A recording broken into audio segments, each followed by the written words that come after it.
CSK team కి ఒక good news, అలాగే ఒక బ్యాడ్ న్యూస్, అలాగే రాజస్థాన్ రాయల్స్ టీమ్ కి కూడా ఒక గుడ్ న్యూస్, ఒక బ్యాడ్ న్యూస్. ఏంటి అంటే సిఎస్కే టీంలో మనం ఇన్ని రోజులు ఎవరైతే చూస్తూ వస్తున్నామో మన సర్ రవీంద్ర జడేజా ఎవరైతే ఉన్నారో మన రవీంద్ర జడేజా అయితే ఇకపై నుంచి సిఎస్కే టీంలో ఉండరు.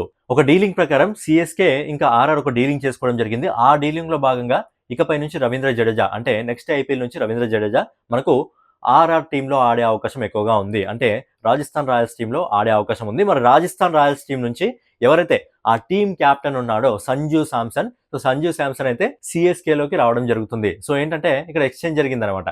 సిఎస్కే నుంచి రవీంద్ర జడేజా రాజస్థాన్ రాయల్స్ లోకి వెళ్ళడం జరిగింది.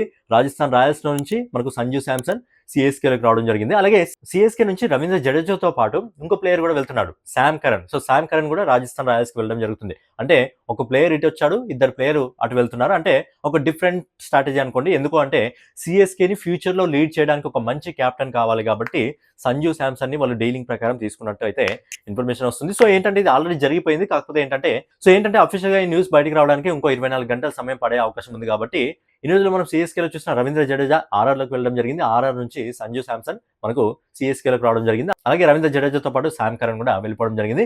మరి ప్లేయర్స్ ఎక్స్చేంజ్ పైన మీ అభిప్రాయం ఏంటి అనేది మీరు కామెంట్ రూపంలో తెలియజేయండి.